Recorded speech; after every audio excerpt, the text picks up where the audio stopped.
Hey guys, welcome to my YouTube channel. ಇವತ್ತು ನಾನು egg curry ರೆಸಿಪಿನ ತೋರಿಸ್ತಾ ಇದ್ದೀನಿ. ಮೊದಲನೇದಾಗಿ ನಿಮ್ಗೆ ಎಷ್ಟು ಬೇಕೋ ಅಷ್ಟು ಮೊಟ್ಟೆನ ತೊಗೊಂಡು ಚೆನ್ನಾಗಿ ಬೇಯಿಸ್ಕೊಬೇಕು. ಇಲ್ಲಿ ನಾನು ಗ್ರೇವಿಗೆ ಈರುಳ್ಳಿ ಮತ್ತು ಟೊಮೆಟೊ ಎಲ್ಲನೂ ಕಟ್ ಮಾಡಿಟ್ಕೊಂಡಿದ್ದೀನಿ. ಕರಿಬೇವಿನ ಸೊಪ್ಪು, ಚಕ್ಕೆ, ಪಲಾವ್ ಎಲೆ, ಗೋಡಂಬಿ ಮತ್ತು ಪುದೀನ, ಕೊತ್ತಂಬರಿ ಸೊಪ್ಪು.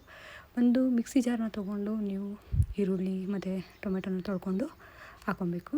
ಇದಕ್ಕೆ ಮ್ಯಾಡಿಂಗ್ ಚಕ್ಕೆ ಜೊತೆಗೆ ಒಂದು ಹಿಡಿಯಷ್ಟು ಕೊತ್ತಂಬರಿ ಸೊಪ್ಪು ಮತ್ತು ಒಂದು ಹಿಡಿಯಷ್ಟು ಪುದೀನ ಸೊಪ್ಪನ್ನ ಹಾಕ್ಕೊಂಡು ಅದಕ್ಕೆ ನಿಮ್ಗೆ ಎಷ್ಟು ಬೇಕು, ಈಗ ಕನ್ಸಿಸ್ಟೆನ್ಸಿ ಗಟ್ಟಿ ಬೇಕು ಅಂದರೆ ಯು ಕ್ಯಾನ್ ಆ್ಯಡ್ ಗೋಡಂಬಿ. ನಾನು ಸ್ವಲ್ಪ ಗೋಡಂಬಿನ ಆ್ಯಡ್ ಮಾಡ್ತೀನಿ, ಯಾಕಂದರೆ ನನಗೆ ಗ್ರೇವಿ ಸ್ವಲ್ಪ ಗಟ್ಟಿಗೆ ಬೇಕು.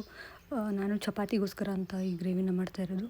ನೀವು ಚಪಾತಿಗೆ ಬೇಕಿದ್ರೆ ಯೂಸ್ ಮಾಡ್ಕೊಬೋದು, ಇಲ್ಲ ರೈಸ್ ಜೊತೆಗೆ ತಿನ್ಬೋದು ಈ ಗ್ರೇವಿನ. ಎಲ್ಲನೂ ಸ್ವಲ್ಪ ನೀರು ಹಾಕ್ಕೊಂಡು ರುಬ್ಕೊಬೇಕು.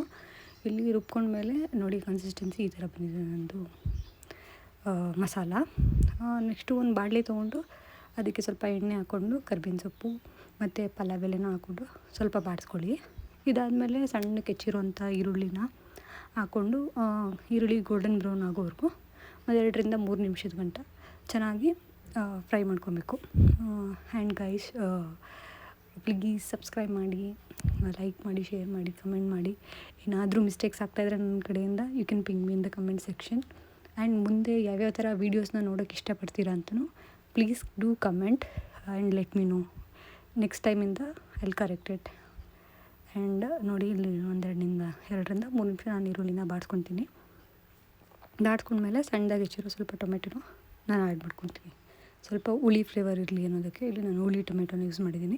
ಆ್ಯಂಡ್ ಸ್ವಲ್ಪ ಪುದೀನ ಸೊಪ್ಪು ಮತ್ತು ಕೊತ್ತಂಬರಿನ ನಾನು ಆ್ಯಡ್ ಮಾಡ್ಕೊತೀನಿ. ನನಗೆ ಪುದೀನದು ಒಳ್ಳೆ ಘಮ ಬರುತ್ತೆ, ಒಳ್ಳೆ ಫ್ಲೇವರ್ನ ಆ್ಯಡ್ ಮಾಡುತ್ತೆ ಗ್ರೇವಿಗೆ. ಆ್ಯಂಡ್ ರುಬ್ಕೊಂಡಿರೋ ಮಸಾಲಾನ ಹಾಕ್ಕೊಂಡು ಸ್ವಲ್ಪ 1-2-3 ನಿಮಿಷ ಚೆನ್ನಾಗಿ ಅದು ಎಣ್ಣೆ ಬಿಟ್ಟು ಸಿಹಿ ಸ್ಮೆಲ್ಲೆಲ್ಲ ಹೋಗೋವರೆಗೂ, ಘಮ ಅನ್ನೋವರೆಗೂ ಬಾಡಿಸ್ಕೊತೀನಿ. ನೋಡಿ, ಇಲ್ಲಿ ನಾನು ಒಂದು 5-6 ಮೊಟ್ಟೆ ತೊಗೊಂಡಿದ್ದೀನಿ. ನೀವು ಡಿಫ್ರೆಂಟ್ ಟೈಪ್ಸ್ ಆಫ್ ಶೇಪ್ಸ್ ಆಗಿ ಕಟ್ ಮಾಡ್ಕೊಬೋದು. ನಾನು ಇಲ್ಲಿಂದ 2-3 ಥರ ಕಟ್ ಮಾಡ್ಕೊಂಡಿದ್ದೀನಿ. ಕಟ್ ಮಾಡ್ಕೊಂಡಿದ್ದು ಯಾಕಂದರೆ ಒಳ್ಳೆ ಮಸಾಲೆ ಎಲ್ಲ ಮೊಟ್ಟೆಗೆ ಹಿಡಿದು ಚೆನ್ನಾಗಿ ಅನಿಸುತ್ತೆ. ಇಲ್ಲಿ ನಾನು ಸ್ವಲ್ಪ ಶುಂಠಿ ಬೆಳ್ಳುಳ್ಳಿ ಪೇಸ್ಟ್ನ ಆ್ಯಡ್ ಮಾಡ್ತಾಯಿದ್ದೀನಿ. ಆ್ಯಂಡ್ ಸ್ವಲ್ಪ ಅರಿಶಿನ ಪುಡಿ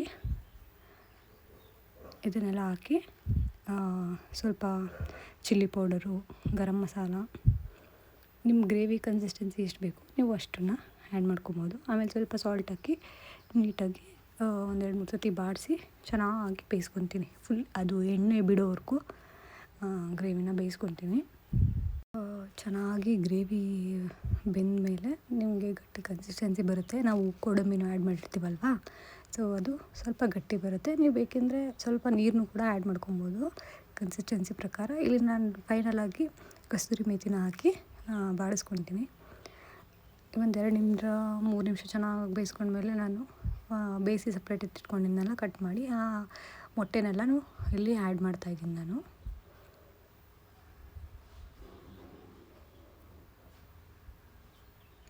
ಆ್ಯಡ್ ಮಾಡಾದಮೇಲೆ ಒಂದು 10-15 ನಿಮಿಷ ನೀಟಾಗಿ ಅದು ಉಪ್ಪು ಮಸಾಲ ಎಲ್ಲ ಮೊಟ್ಟೆಗೆ ಹಿಡಿಯೋವರೆಗೂ ಚೆನ್ನಾಗಿ ಬೇಯಿಸ್ಕೊಡ್ತೀನಿ.